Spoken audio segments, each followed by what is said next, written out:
Or he just casts it and was like, oh, alpha. Yeah. Wait. Run the old Patrick Chapin Profane command, and it's just like, spare for me, we'll attack with all my guys. Yeah. Is that game? Is that game? Is this good? If not, no, I won't attack. All right. Okay. Yeah, I like this. You know, this tournament was really touted as the Jund tournament, the Reanimator tournament, but we've seen nothing but different decks so far. Yeah, I mean, every round. I mean, maybe that's a testament to our coverage guys getting some really good matches for us to watch on screen. You know, big shout out to them. They're doing a lot of hard work. But, you know, we saw one junk on junk Reanimator mirror, but other than that, we haven't seen Jund at all. We saw a Pedal to the Metal deck, which, you know, functions nothing like Jund, even though it's like similar colors. And then, you know, we saw a bunch of, you know, variety, which has been pretty refreshing. And, you know, we're only bringing you people at the moment who are X and O. So, you know, it's not like we're showing you, you know, the X ones that are the crazy decks, like, you know, sometimes happens. These are people who are X and O and, you know, playing pretty well, or you know, their deck's drawn really well. So here we go. Kevin Kell won the roll. Starts off with Blood Crypt. It's matched by a Cavern and a Champion. Yep. Doesn't have access to white mana on turn 2. Maybe has like a shock land for white or something, or perhaps a Cavern of Souls. But the Blood Artist coming down might help do a little bit of work, but it looks like Ben maybe just has a one-lander, or yeah, he just kept a Cavern of Souls into Champion and a couple of one-drops, but a couple Boar Storms in hand looking real awkward. But Kevin Kell's hand, nothing pretty either. His third land, Vault of the Archangel, so no white mana. So it looks like we have a fight between two decks that aren't really functioning on the proper axis. I mean, you know, and that's one thing about Naya Blitz, is that it does function pretty well off of one land, as long as the opponent doesn't do anything backbreaking. You know, I mean, as you can see, he's attacking here for 9 on, what, turn 4 with only one land. Right. And Kevin in a really bad spot really fast.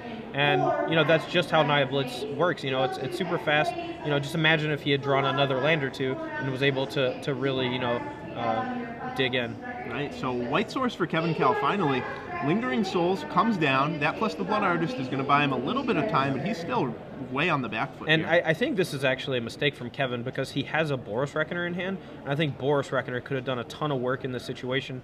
I know that he wants to try to get the Blood Artist triggers activating, but, you know, he's still going to take 3 damage down to 2. He gets to drain for 2 off of the Blood Artist to go back up to you know, 4. But then he's in a bad position. Like, he could have just chump blocked with the Blood Artist and killed 2 creatures with a Boros Reckoner, and then would have been in like a great spot. Right, but right now his situation is the same. Now I guess he's hoping he draws another land so he can go Flashback Souls plus Boros Reckoner. I mean, and that's a consideration too. But if he did that, he could just play in Flashback Lingering Souls on this turn, and then I think he's still in a better position. But his line, I think, puts him into a spot I don't think he's going to be able to come back from. He even drew the land to be able to flash it back, but it's going to put him to 2. But he is going to have 4 blockers. So. Wow, look at that tap. Oh, he just doesn't even play his Blood Crypt? What's going on here? I don't know.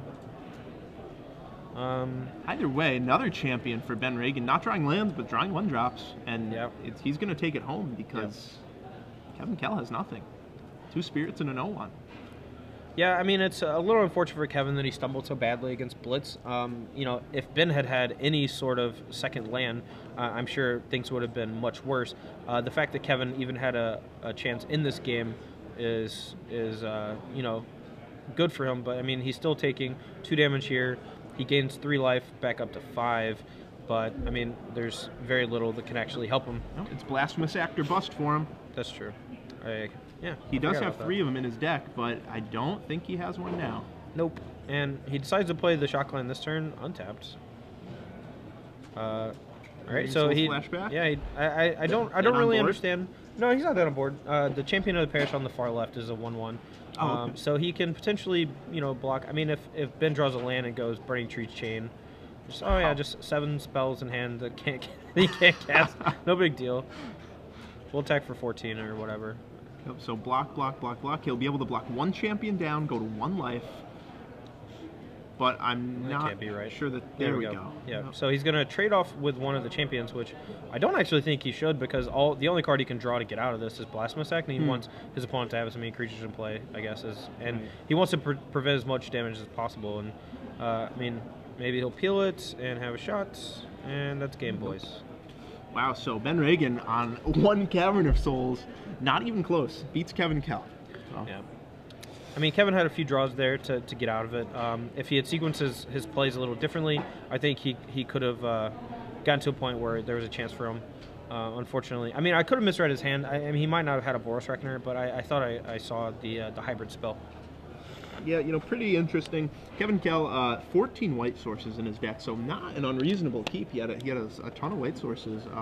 He just didn't get there this time. Yeah, and that's definitely a spot where the one Vault of the Archangel is glaring. Like those kind of lands really take a toll on you in certain games, especially against the aggressive matchups where you cannot afford to stumble at all.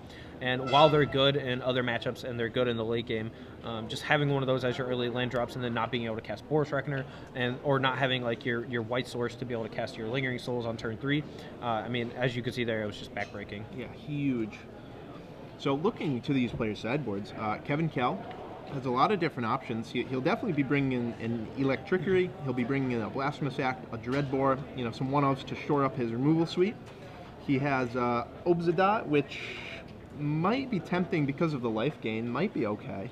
I'm not sure about that. I mean, in general, I think Obzedat's only going to be good against decks that have Supreme Verdict because he's just this giant threat that you're only gaining an advantage when you're blinking him out. Like, just think about it. Would you play a 5-mana 5/5 that said gain 2 life? I mean, maybe. Yeah, maybe probably if it's not. like Homelands Limited. I mean, Thragtusk is a 5-mana 5/3 that gains 5 life, but it also has the added benefit of if it dies, like you still get a 3/3 out of it. So, I mean, Obzedat, I mean, you can make a small argument for it, but I don't think it's good enough. Okay. From the other side on Ben Ragan, we're probably going to be cutting that Spare from Evil. The Boros Charms he has in the main deck actually seem like they're pretty good, since Kevin Kell's main point of attack is going to be Blasphemous Act. So being able to counter that when he's using it as a defensive measure to sweep the board is going to be good. He has access to Unflinching Courage, which Trample can help him get over things like Lingering Souls, but it's still a little weak against Boros Reckoner. He does have Mark Immunity, which is great against Falconwrath Aristocrat. It's pretty good against Boros Reckoner just to get it out of the way for one turn. And I think the card that he really wants to bring in is Fiend Hunter. There aren't a lot of spot removal spells on the side of Kevin Kell, other than like Tragic Slip, but he has to turn it on somehow. And then the 2 Orzhov Charms, and Fiend Hunter being able to take out a Boros Reckoner so that so that Ben Ragan can actually attack him with his creatures is going to be huge. Yeah, I like that a lot. I also like the Pillars of Flame. They deal with these pesky things like Blood Artist, like Skursdag High Priest, Doom Traveler. Yep, and if the first creature that Kevin Kell ends up playing is a Cartel Aristocrat, you can even kill that with it. Although if your opponent leads with a Doom Traveler into Cartel Aristocrat, it gets pretty awkward to Pillar Flame it. It does, yeah, wow. Ben Ragan, I'm looking at this deck list a little more closely. He has so many creatures, 37 creatures in his deck. Dude, that's not a lot. 19 lands. Dude, Frank Karsten played 40 creatures, 20 lands at the WMCQ, so I don't know. Frank all Karsten creatures all the time. Is insane. I mean, he played Highlander Singleton like at an extended Pro Tour or something. Multiple Pro Tours, Yeah, I think he's a crazy person, but he's one of my favorite Magic players of all time. Oh, yeah. Me and my wife actually used to always follow him when he was at the Pro Tour, and when he top-aided the Kamigawa block, or was it Kamigawa block Pro Tour, or perhaps? I think you're thinking of Standard. It was a Standard Pro Tour. That's right. When Kamigawa right, was leaving. and he was playing. I think it was. I forgot the card name. It's a 4-mana 5/5, but when it dies, you have to like sacrifice all your other non-demon creatures or something. Yakora the Punisher. Yeah. Is that right? Is it Yakora? Or there's like Tomb of Urami that makes you sack all your. Yeah, you sack all your lands to make a 5/5 flyer. There was that one too. I mean, he was playing this like really sweet, black-based control deck, and then that's just what we played for like the next, couple months at FNM, and it was awesome. But we've always loved Frank as a writer, and back when he was writing a bunch, and seeing him make the Hall of Fame was put a little special, tip of the hat.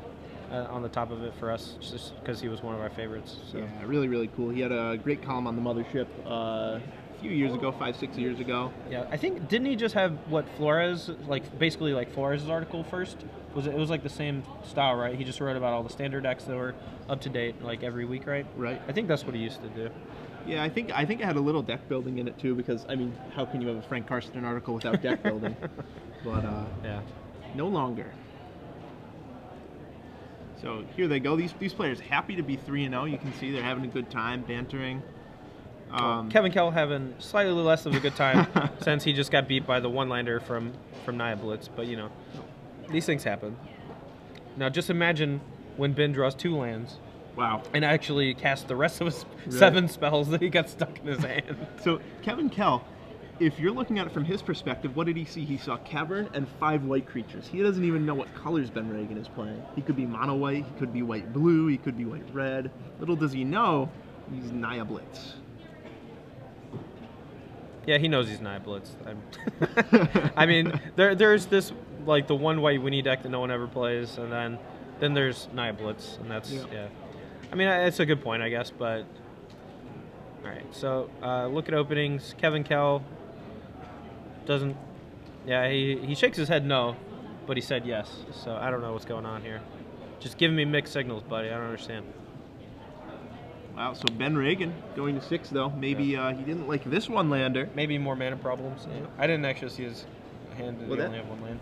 That kind of is a problem with playing 41 non-land cards. You get mana screwed pretty often. And when 4 of them are Cavern of Souls, it's hard to cast things like Burning Tree Emissary, you know, the Gore Clan Rampager activate ability, or rather the discard, the Blood Rush. Yeah, that's an activated ability. It's fine. Yep. I think it's funny. So, Spare from Evil is a card that normally these Nia Blitz decks are using to try to get around Boros Reckoner. And it's just unfortunate that Kevin Kell happens to be playing, you know, what, 12, 16 humans or whatever, you know, as long with the Boros Reckoner, so it makes the Spare from Evils just pretty bad. Yeah, it's the hard counter. Yeah. The hard counter to the Spare from Evil, the Aristocrats day. So this is interesting. Kevin Kell actually decides to shock himself on turn 1 so that he can play Tragic Slip. Wow. And if I were Ben Ragan, there's a small part of me that would have just went land past turn, since he does have the land on turn 2. But I guess, you know, you're going to get your guy Tragic Slipped anyway. You might as well just go ahead and get it out of the way now. Yeah, you know, if Kevin Kell didn't have a play for turn 2, I really don't like his turn 1 shock land untapped. Sure. Yeah, I agree with that. So Ben Ragan, turn 2 Flint Hoof Boar, gets Dread bored. Dread bored? I'm bored with this whole thing. I'm not. There's a Thalia in play. Yeah. That card's awesome. Yeah, Thalia, hopefully going to do a little work. You know, it looks like Kevin Kell is actually stuck on 2 lands too, so this is looking actually pretty good for Ben, even though he mulliganed. He's probably going to stick a champion here and then follow that up with like a frontline medic on the next turn. And then, you know what card he has in his hand? What's that? Unflinching Courage. Wow. Because he ain't afraid of no ghosts. No, he's not. He's going to need another land for that courage, though. Yeah, he does. And he has a Spare from Evil in his hand, too.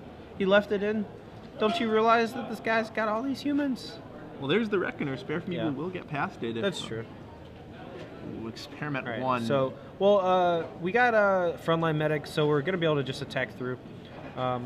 It is important to note that the Thalia does have first strike, so being able to get in the previous turn against the Cartel Aristocrat was pretty good. But now we just have the frontline medic, so we're just going to be mono battles unless Orzhov Charm ruins the party. It looks like Kevin Kell looking at the Sorin in his hand, but that's going to cost 1 more mana because of Thalia. All right, nope. Jesse, we're going to have to stop these guys. He's playing a Sorin. Yeah. So we're going to have to undo this in just a second. We're going to wait for you guys. So. Yep, Thalia makes all non-creature spells cost 1 more. Yeah. So, even you, Sorin. Yeah, sorry, buddy. Even though you look kind of like a creature because you're a vampire dude, you don't have creature-type vampire on your sticker there, so... Whoopsie. Sorin back in the hand. Whoopsie. Just a warning for Kevin Kell. No big deal. We were able to catch it in time. Yeah. That's one of the cool things about playing on camera is that, you know, you have multiple people watching what you're doing, so it's much harder to, like, actually make a mistake and it not be caught, you know, and fixed immediately. Right. So there's very little damage to the integrity of the game. So now, Ben Ragan going to slam this Unflinching Courage down on probably frontline medic, just turn all his guys sideways, gain 5 life, and it's going to be really hard for Kevin Kell to do too much blocking. He can potentially put on the Champion of the Parish instead.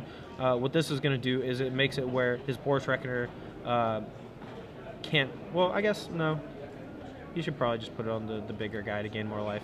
Yeah, I think I'd put it on the medic. What you lose in the Boros Reckoner damage, you gain with the life gain. Sure. Although... all the other guys are 2/2s. I was thinking that being a 3/3 mattered. He's putting on the Thalia. Yeah, there you go. Put it on that frontline medic. There we go. All the eggs in one oversized basket here. Yeah. And they're turning sideways. Yeah, should Kevin Kell peel an answer for the frontline medic in general? I mean, it's possible you should have put it on the Champion of the Parish just because you don't want to have an even bigger target on the frontline medic's head, because it's already very good in this matchup since it just allows you to attack through everything. Right. So I think, I mean, the trample here is going to invalidate this block.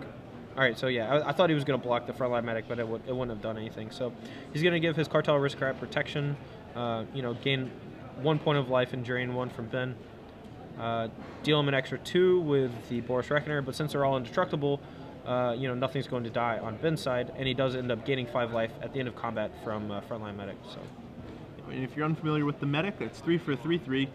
When he attacks, if you have Battalion, all your guys are indestructible that turn. Yep, and it's really good against Boros Reckoner, which is a huge problem for decks like Naya Blitz most of the time.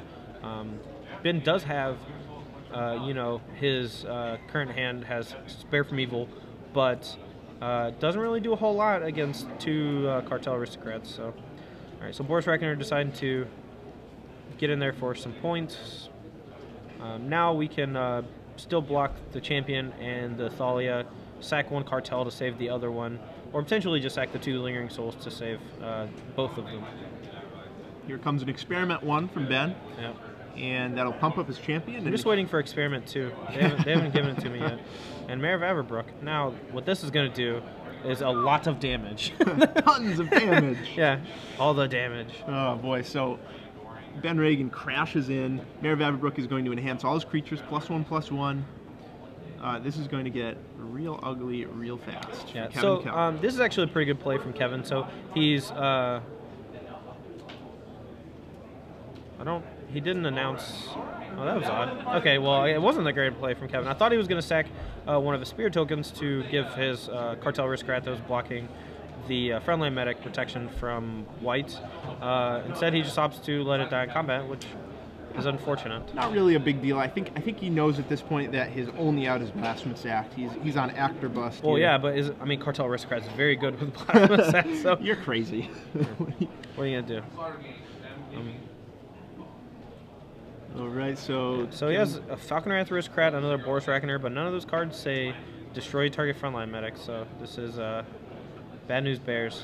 Yep, all he can do is flash back the Lingering Souls, try and buy himself 1 more turn. I think I want to just point out how good Unflinching Courage is in this situation, because there's an argument to be made that the Aristocrats deck could have very easily raced the Naya Blitz deck in this situation.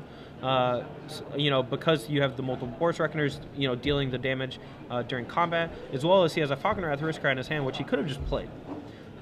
So now Cartel Aristocrat is the only card that can block, and game's over. So good game, Ben Ragan. Pretty quick match. Yeah, well fought, Kevin Kell. The Aristocrats, though, just not great draws, and Ben Ragan compounded it with Frontline Medic, which is a heck of a card. Yep. So if you're just joining us right now, I'm Zach Hall, and he's Todd Anderson, and we're coming to you live from the Star City Open Series here in Charlotte. That's true.